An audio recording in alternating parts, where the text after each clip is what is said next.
ఇంకో 6 రోజులైతే పోరలకు ఒంటి పూట బల్లేగా 8 గంటలకు స్కూల్కు 12 గంటలకు ఇంటికి ఎండలు ముదురుతున్నాయి కదా అందుకే పిల్లలకు తిప్పలు కావొద్దని ఒక్క పూట స్కూల్ పెడుతుండ్రు 15 తారీఖు సంది చలో ఇక హెడ్లైన్ చూద్దాం ఎలక్షన్ తర్వాత ఏమైతది పార్టీలల్ల గీ చర్చే నడుస్తుంది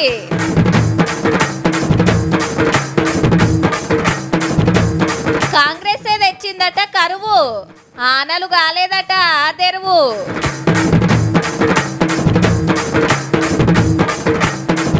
కబ్జాలో కట్టిన కాలేజీల కూల్చివేత జంపైతారట మామ అల్లుళ్ళు సుధా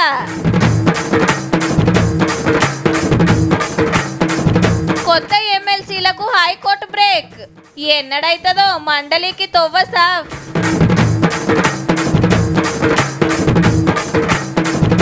పాఠాలు చెప్తున్న ఏఐ టీచర్ పిల్లలు అంటున్నారు సూపర్ పార్లమెంట్ ఎలక్షన్ల తర్వాత ఏమైతది పార్లమెంట్ ఎలక్షన్ల తర్వాత ఏమైతది పార్లమెంట్ ఎలక్షన్ల తర్వాత ఏమైతది ఏముంది అయ్యేది బీజేపీ గ్రూపో కాంగ్రెస్ గ్రూపో గెలుస్తుంది మళ్ళా మోడీ సారో లేకుంటే రాహుల్ సారో ప్రధానమంత్రి అవుతారు మనకు 17 మంది ఎంపీలు వస్తారు అని అంటున్నారులే వాజీవే కానీ ఇదంతా ఢిల్లీలా మన తెలంగాణలో సుతార్ రాజకీయం మారబోతున్నట్టుల్లో రేవంత్ రెడ్డి గారు వచ్చే ఎన్నికల తర్వాత బీజేపీ తీర్థం పుచ్చుకోవడం ఖాయమనే మాట మాత్రం నేను మీ పక్కా చెప్తున్నా మరొక ఏకనాథ్ షిండే మరొక హిమంత బిశ్వాస్ శర్మ చిత్రంగా కుటే హైకమాండ్ హిమ్మతుండే సీనియర్ల సపోర్ట్ ఉండే ఇక సీఎం సార్ ఎందుకు పార్టీ మారుతాడులా మళ్ళీ ఎంపీ ఎలక్షన్లలో అల్కగా 10 సీట్లు గెలుస్తారని అన్ని సర్వేలలో తేలే ఏమీ పార్టీల సిట్టింగ్ ఎంపీలే జంప్ అవుతున్నారు ఎమ్మెల్యేలు గోడ దూకుతానికి తయారున్నారు 1-2 ఎంపీ సీట్లు కూడా రావు ఇక కారు సీదా షెడ్కే అనేది కాంగ్రెస్ వాళ్ళ మాట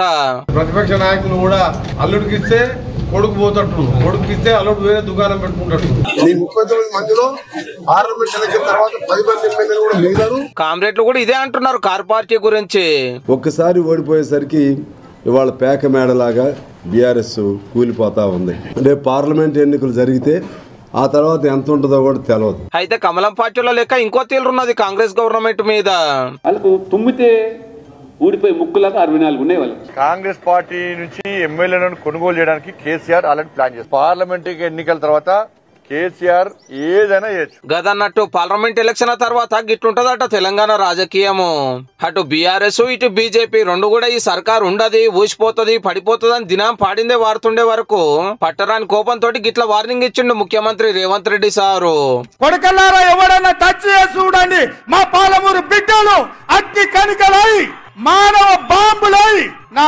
కొడకల్లారా ఎవడన్నా మిగులుతా నేను చూస్తా ఒక్కనొక్కని పండబెట్టి తొక్కి పేగులు తీసి మెడలేసుకొని ఊరేగుతాం బిడ్డ ఎవడని ప్రభుత్వం మీదకి వస్తే వామ్మో మార్చి నెల శురువైందో లేదో మాడలు బలిగేటట్టు కొట్టబట్టే ఎండలు పగటిలి పూట 10 నిమిషాలు ఎండల తిరగాలంటే తాతలు యాదకొస్తుర్రబ్బా వరి చేన్లు మంచిగా పొట్టకొచ్చినాయి ఇంకో నెల రోజులైతే పంటలు కోతకొచ్చు ఈ ఎండలు చేయబట్టికే నీళ్లు గుంజబట్టే చేన్లు ఎండబట్టే సర్కారోళ్ళు ఏం చేస్తారో గానీ గీళ్ళైతే షురూ చేసిండ్రు 10 ఏళ్ల తర్వాత పవర్ పోయినాక పంట పొలాలలో తిరిగే భాగ్యం వచ్చింది రామన్నకు కరీంనగర్ జిల్లాలో ఒక కాడ ఎండిన పంటలు చూసి రైతులతోటి మాట్లాడిండు కాళేశ్వరం కింద కట్టిన మేడిగడ్డ ప్రాజెక్టు రిపేర్ ఏనందుకే ఈ పరిస్థితి వచ్చింది అనేది సారు మాట మేడిగడ్డ కాడ కొంత రిపేర్ చేసుకుని కొంత ఆడికి నీళ్లు లిఫ్ట్ చేస్తే ఏ బాధ లేకుండా గత 10 ఏళ్ళు ఎట్లా నడిచిందో ఇప్పుడు కూడా నడుస్తాయి ఇదెక్కడి కాళేశ్వరం కథ సారు ప్రాజెక్టు కట్టి 4 ఏళ్లేనా 10 ఏళ్లకెళ్ళి ఆ నీళ్లతోటి వాడుతుంది అని వర్తిరి కాళేశ్వరం ప్రాజెక్టు సంబంధం లేదు ఎస్ఆర్ఎస్పీ లో మనకు సరిపోయే సఫిషియెంట్ వాటర్ అయితే ఈ పంటకు ఉన్నాయి ఈ రైతన్న గోసి నుండి వర్షం మరి ఆల్రెడీ నేను నిరుడు రాళ్ళన ఏ వాటికి 3 లక్షల నష్టం అయితే పాత సర్కారు 3 రూపాయలు కూడా ఇయ్యాలి పంటలు మునిగినా ఎండినా ఎవరొచ్చి మందలు ఇయ్యలేదు ఏకాన సాయం కాలేదు కానీ అధికారం పోయినాక రైతులను దేవులాడుకుంటూ వస్తున్నారు అన్నట్టు ఇక నీళ్ళ తిప్పల మీద 2 పార్టీల నడుమ కయ్యం నడుస్తుంది ఒక 4 బెడ్రూమ్ల ఇల్లు కడితే ఒక బెడ్రూమ్ లెక్కనైనా చిన్నగా నీళ్లు గారు మొదలైంది ఇల్లు మొత్తం కూడా కొడతావా కేటీఆర్ ఇంజనీర్ కాదు కేసీఆర్ ఇంజనీర్ కాదు వాళ్ళు ఎక్కువ ఉంచుకొని మేమే ఇంజనీర్లు మేమే డిజైన్ చేస్తామని వాళ్ళు కట్టడం వల్ల ఈ రోజు అది కూలిపోయింది ఇది కాలం తెచ్చిన కరువు కానే కాదు కాళేశ్వరం లాంటి ప్రాజెక్ట్ ఉండగా కాంగ్రెస్ పట్టించుకోకపోవడం వల్ల రిపేర్లు చేయకపోవడం వల్ల తెచ్చిన కరువు అనే 1,00,000 కోట్లు గోదావరిలో ముంచేసిర్రా నాయనా. ఇప్పుడు తెలంగాణ పడుతున్న కష్టాలకు కారణం మీరే, ఈ కాళేశ్వరం ప్రాజెక్టే అని చెప్పి సీఎం రేవంత్ రెడ్డి గారి భాష మంచిగా లేదని గిట్లా అన్నాడు హరీష్ రావు సారు. పేగులు మెడలు వేసుకొని ఎవరు తిరుగుతారా? మనుషులు తిరుగుతారా? రాక్షసులు తిరుగుతారా? అది ఒక ముఖ్యమంత్రి మాట్లాడే భాషన. నా ఎత్తు గురించి ఆయన మాట్లాడుతూ ఉంటాడు. ఇప్పుడు నేను ఆయన హైట్ గురించి మాట్లాడితే మర్యాద ఉంటుందా? నాకు మాట్లాడరాకనే అయింది. ఇయాల రేపు 100 గజాల జాగ కొనాలంటే సుక్కలు అగుపడతాయి. సిటీలనే కాదు, సిటీ చుట్టూరు కూడా ఏడ చూసినా గజం 50,000 దాకా పలకబట్టే. ఇంటామె పే మీద బంగారం కుద్వబెట్టి బ్యాంక్ లోన్ తీసుకున్నా కట్టేటప్పుడు 1,00,000 పర్మిషన్లు, కండిషన్లు. బంగ్లా మీద పెంట్ హౌస్ చేసినా అస్సలు ఊకోరు, రూల్స్ ఒప్పుకోవని. ఇవన్నీ మన సొంటోళ్లకు, పెద్ద పెద్దోళ్ళ లెక్కే అలాగుంటదబ్బా. మంచి జాగా అగుపడితే చాలు బంగ్లాలు కట్టేసుడే. ఇగో గిట్లా. మేడ్చల్ జిల్లా దుండిగల్ల చెరువు శిఖంలో ఇంజనీరింగ్ కాలేజ్ కట్టిరని కంప్లైంట్ వస్తే ఖుద్దు కలెక్టర్ సారే వచ్చి రప్ప ఉలగొట్టించిండు. మా కాలేజీని మడగొట్టద్దని కొందరు పూరాలు బంగ్లాలు ఎక్కిండ్రు. మరి ఇన్ని రోజులు ఏం చేసిండ్రు అంటారా? ఇంతకీ కాలేజ్ ఎవరిది అనుకుంటున్నారు? మన మల్లారెడ్డి సార్ అల్లుడు మల్కాజ్గిరి ఎమ్మెల్యే మరి రాజశేఖర్ రెడ్డి గారిది. ముచ్చట తెలవంగానే ఇంకో ఎమ్మెల్యే నెంటేసుకొని ఉరుకొచ్చిండు గానీ అస్సలు తగ్గలే ఆఫీసర్లు.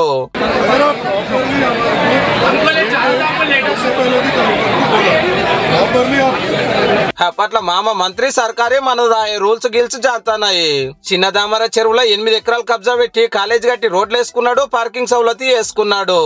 అగో చెరువు కానుకునే బంగ్లా. రూల్స్ ప్రకారం 100 మీటర్ల దూరంలో ఉండాలి. గతనే ఎవరైనా కంప్లైంట్ ఇచ్చినా ఇటు మొఖాన్ని వస్తానికి అదురుకున్నారు ఆఫీసర్లు. ఇప్పుడు గవర్నమెంట్ మారే వరకు యాక్షన్ సురువైంది అన్నట్టు. హారం కిందట నోటీసులు ఇచ్చి ఇయ్యాల పండ్లకు దిగిండ్రు. చెరువు నక్ష పట్టుకొచ్చి మొత్తం తిరుగుకుంటా చెకింగ్ చేసి ఎడ కబ్జా పెడితే అడగులో కొట్టిండ్రు. పిల్లల్ని ఇంటికి పంపించేసారు కాలేజీకి సెలవులు ఇచ్చి. ఇది కంప్లీట్ గా మా పట్టా భూమి. ఇందులో ఎటువంటి గవర్నమెంట్ భూమిలో మేము చొచ్చుకెళ్ళింది లేదు. పట్టా భూమిలో బంగ్లాలు కడితే నోటీసులు ఎందుకు ఇస్తారు? జేసీబీలతో ఎందుకు కూలగొడతారు? గమ్మతే ఉంది.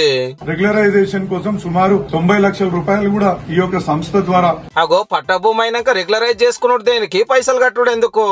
కాలేజీలు కట్టుకున్న కొంచెం జాగల శిఖం ల్యాండ్ అంటారు, అవి మేము మొత్తం కూడా పార్కింగ్ కి దానికి వినియోగించుకుంటున్నాం. మొన్ననే గుండ్లపోచంపల్లిలో మల్లారెడ్డి సార్ పార్కును కబ్జా పెట్టి కాలేజీకి రోడ్ వేసిందని తెలితే తవ్వేసిండ్రు. ఇప్పుడేమో అల్లుడి గారి కబ్జాల కాలేజీ బాగోతాము. ఎమ్మటే మామ అల్లుళ్ళు ఇద్దరు పోయి సర్కార్ సలహాదారులు వేం నరేందర్ రెడ్డి సార్ ను కలిసిరు సీఎం గారికి దగ్గర మనిషి అని. ఇద్దరు ఎమ్మెల్యేలు కారు దిగి కాంగ్రెస్ లకు వస్తానికి తయారయ్యారని ప్రచారం నడుస్తుంది. చూడాలి మరి ఏమైతుందో. అంటే కష్టపడ్డరు, కబ్జాలు పెట్టిండ్రు, కాలేజీలు కట్టిరు, పైకొచ్చిరు అన్నట్టు.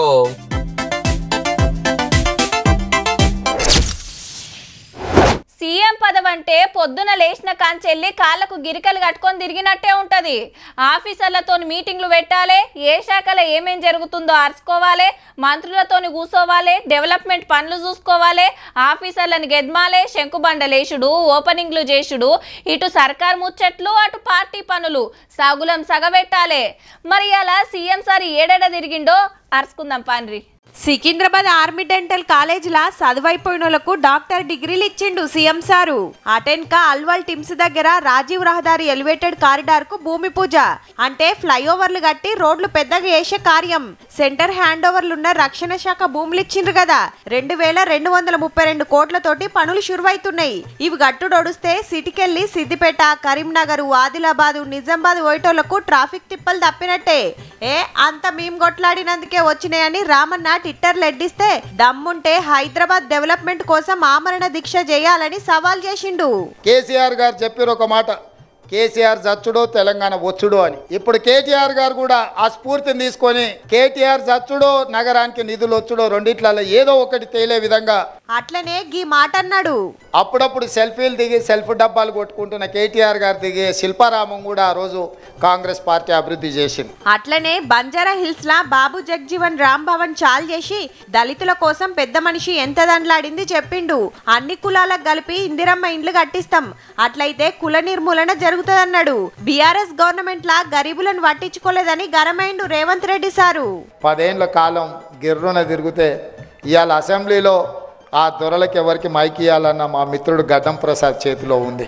శాసనసభలో వాళ్ళకు నచ్చినా నచ్చకపోయినా కడుపులో మంటగా ఉన్నా గుండెలో బాధగా ఉన్నా అధ్యక్ష అని మా మిత్రుడు గడ్డం ప్రసాద్ గారిని పిలవాల్సిందే. అసెంబ్లీకి పోయి అధ్యక్ష అనాలంటే ఓట్లలో నిలబడాలి, పబ్లిక్ తానికి పోవాలి, గెలిపిస్తే ఏం చేస్తారో చెప్పుకోవాలి, పైసలు ఖర్చు పెట్టాలి, బీర్లు దాపాలి, బిర్యానీలు తినిపియాలి. చెప్పిన ముచ్చట్లన్నీ నమ్మితే ఓటర్ దేవుళ్ళు ఓట్లేస్తే గప్పుడికి ఎమ్మెల్యే కావచ్చు. అట్లనే పెద్దల సభకు పోవాలంటే సుత టీచర్లు, డిగ్రీ చదివినోళ్ళు, ఎమ్మెల్యేలు ఓట్లేస్తే చాలు. అవి సుత అక్కర్లేకుండా మండలికి పోయే ఛాన్స్ కొందరికి ఉంటుంది. గసొంటి ఛాన్సే ఓ ఇద్దరికి వచ్చింది. అయితే పెద్ద మనిషి పెద్దల సభల పాదం మోపుదామనే మోపుకే ఏదో ఒకటి అవుతుంది పో. కోదండరామ్ సారు, అమీర్ అలీ ఖాన్ సార్ల ప్రమాణ స్వీకారానికి ఇంకో బిరేకేసింది మళ్ళా హైకోర్టు. పాత పేర్లు కొట్టేసి కొత్త పేర్లను ఎట్లోకే చేస్తారు, ఏదన్నా ఉంటే సర్కార్కు చెప్పాలి కదా అన్నది. క్యాబినెట్ మీటింగ్ పెట్టుకుని ఎమ్మెల్సీ పేర్లను ఫైనల్ చేసి మళ్ళా ఫస్ట్ కాంచి షురూ చేయాలని ఆర్డర్ వేసింది. అసలు కేసు ఏందంటే పాత గవర్నమెంట్ లో దాసో శ్రవణ్ సారు, సత్యనారాయణ సార్ పేర్లను రాజ్భవన్ కు పంపితే ఏం సేవలు చేసిండ్రో వివరాలు లేవని ఫైల్ పక్కకు పెట్టిండ్రు. ఇంతలోనే కొత్త సర్కార్ వచ్చి ఇద్దరు పేర్లను పంపంగానే ఓకే అయినాయి. అగరో మండలికి మమ్మల తోలమంటేనేమో తోలలే, వాళ్ళని ఎట్లా తోలుతారని కార్పొరేట్ వాళ్ళు సీదా కోర్టుకు పోయిండ్రు అన్నట్టు. 6 నెలల కిందటనే బీఆర్ఎస్ లీడర్లు కోర్టుకు పోతే కోదండరామ్ సార్ పేరు వచ్చి నెలన్నర అయింది. కోర్టులో వాయిదాల మీద వాయిదాలు పడుతుండే వరకు ఎవరు ప్రమాణ స్వీకారం చేస్తారో క్లారిటీ లేకుండా అయింది. ఇప్పుడు మళ్ళా ఫస్ట్ కాంచి షురూ చేస్తే ఈ ఇద్దరు పేర్లనే మళ్ళా ఓకే చేసి గవర్నర్ మేడానికి పంపితే మేడం సంతకం పెడితే గప్పుడు ఎమ్మెల్సీలు అవుతారన్నట్టు. కానీ మేమే కావాలని ఫస్ట్ కాంచి కొట్లాడుతున్న ఇద్దరు ఇంకేం చేస్తారో చూడాలి మరి. మీ ఇంట్లో ఎన్ని బండ్లు ఉన్నాయి ఉల్లా? మా అన్నదమ్ములకు షెరో బైకు.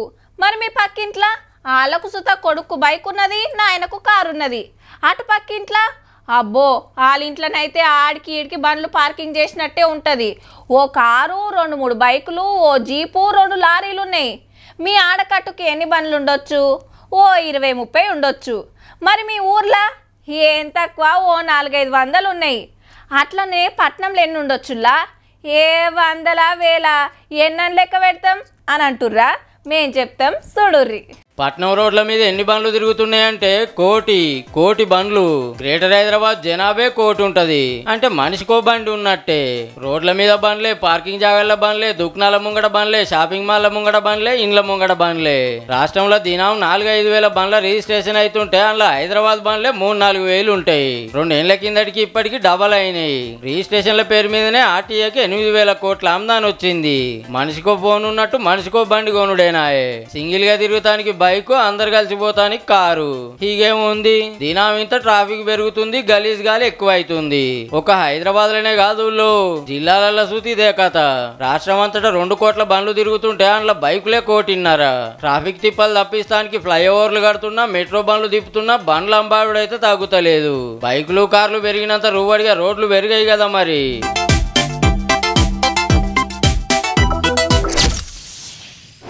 రెస్టారెంట్ల సర్వర్లు, రోడ్ల మీద సెక్యూరిటీ, దౌకాన్ల నర్సమ్మలు, ఇంట్లో పనులు చేసే పని మనిషి, ఆఖరికి వార్తలు కూడా చదివిచ్చిర్రు. రోబోలు వచ్చి మనుషుల పని అలకగా చేసుడు కాదుల్లో, పనులు లేకుండా కూడా చేస్తున్నాయి. 4 రోజులలో చేసే పని రోబో ఒక్క రోజులోనే చేస్తుంది. మరి జీతం అడగదు, ఫోన్కు పెట్టినట్టే టైం కింద ఛార్జింగ్ పెడితే కథం. అంతా టెక్నాలజీ మహిమ మరి.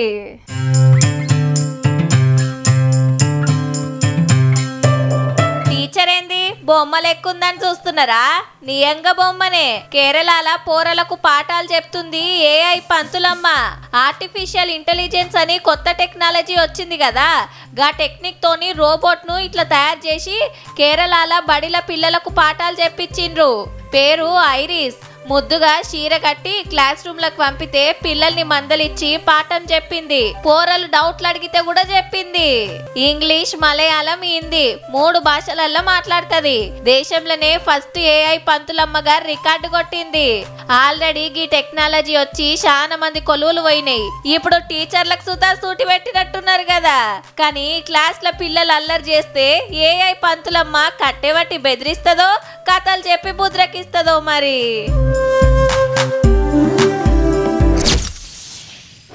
హాయితరం వచ్చిందంటే ఇంటోళ్ళంతా కూడి అట్లా దేవుళ్ళ దర్శనాలకో టూరిస్టు జాగలకో పోతుంటారు. బొగతా జలపాతం, లక్నవరం సరస్సు, రామప్ప గుడి, 1000 స్తంభాల గుడి, భద్రకాళి గుడి, వరంగల్ కిల్లా, మానేరు డ్యాం, ఏములాడ, కొండగట్టు, భద్రాచలం, పర్ణశాల, కిన్నెరసాని, మెదక్ చర్చి, నాగార్జున సాగర్, పిల్లల మర్రి, కుంటాల జలపాతం, ఆదిలాబాద్ ప్రకృతి అందాలు చూస్తానికి శీతం పోతుంటారు పబ్లిక్. ఇక ఈ కాంచెల్లి గీడికి సుతల్ లైన్ కడుతుండొచ్చురు.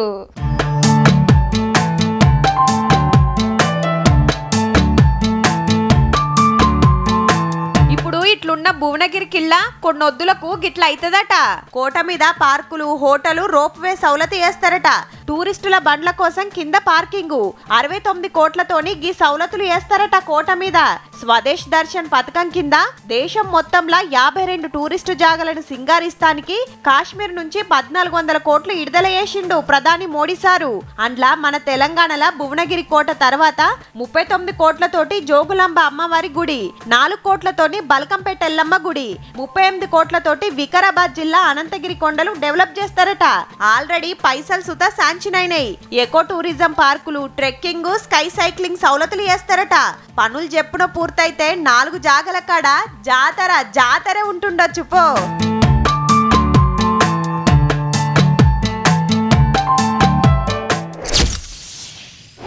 చేన్ల నడుమ అంతర పంటలను పండిస్తుంటారు రైతులు. కంది చేన్లు, పెసర చేన్ల నడుమ పల్లికాయలు వేస్తారు. ఆముదం నడుమ కంది పెడతారు. మొక్కజొన్న, జొన్న, సజ్జ చేన్లల్లా కందులు పెంచితే ఫాయిదా అవుతుంది. పత్తి, సోయా, చిక్కుడు కలిపి పెడతారు కొందరు. ఆడాడ బంతి, చామంతి పూలు పండిస్తారు. జాగ వేస్ట్ కాకుండా ఉంటుంది. ఇట్లా కొంత ఆమ్దాని కలిసి వస్తుంది అన్నట్టు. గట్లనే ఈడ ఏం పండించిండ్రంటే చేను నడుమిట్లా బంతినార్ పోసిండ్రేమో అనుకునేరు. గంజాయి మొక్కలు. రంగారెడ్డి జిల్లా శంకర్పల్లిలా జొన్న చేను నడుమ గంజాయి పంటేసిండు రైతన్న. ఎన్ని రోజుల సంది పెంచుతున్నాడో డౌట్ వచ్చినోళ్ళు ఎవరో పోలీసులకు ఫోన్ కొడితే పట్టుకున్నారు. 125 గంజాయి చెట్లు వీకేసి కేసు పెట్టి ఎంక్వైరీ చేస్తున్నారు. ఏండ్లక మనం వ్యవసాయం చేసినా ఏకాన్న మిగులుతలేదు. గంజాయి పండించన్నా 4 రాళ్ళు సంపాదించుకుందాం అనుకున్నట్టున్నాడు గాని కేసు అయితదన్న ముచ్చట మరిచినట్టుండు. ఇక పక్క రాష్ట్రం ఆంధ్రకెళ్లి హైదరాబాద్ కు గంజాయి తీసుకొచ్చి అమ్ముతున్నారు 2 బీటెక్ స్టూడెంట్స్. గట్కేసర్లా కాలేజీ స్టూడెంట్స్ కు సప్లై చేస్తున్నారట. మతలవు తెలిసి 3 కిలోల గంజాయి పట్టుకున్నారు పోలీసులు. ఇక ఇది చెత్త అనుకుంటే చెత్త కుప్పల కాలేసినట్టే. హౌ గంజాయి ప్యాకెట్లే చెత్త కవర్లల్లా ప్యాకింగ్ చేసి లారీల నింపిండ్రు. అస్సాంకెళ్ళి గింత ఇకుమతి చేసి తీసుకుపోతుంటే పోలీసోళ్ళు బండాపిండ్రు. అరే ఆటోలు, ట్రాక్టర్లా చెత్త తీసుకుపోతారు గాని లారీల ఎందుకేస్తారని డౌట్ వచ్చి చెక్కింగ్ చేస్తే గంజాయి బయటపడ్డది. మొత్తం 439 బ్యాగులల్లా 1300 కిలోల గంజాయి దొరికింది. ఇల్వ 3 కోట్లట. పుష్పమచ్చల్ లెక్క గింత ఇకుమతి చేసిన ఉత్తగానే దొరికిండ్రు. చూసిండ్రు కదా. ఇక ఇయాల్టి తీన్మార్ వార్తలు ఉంటామల్లా. నమస్తే.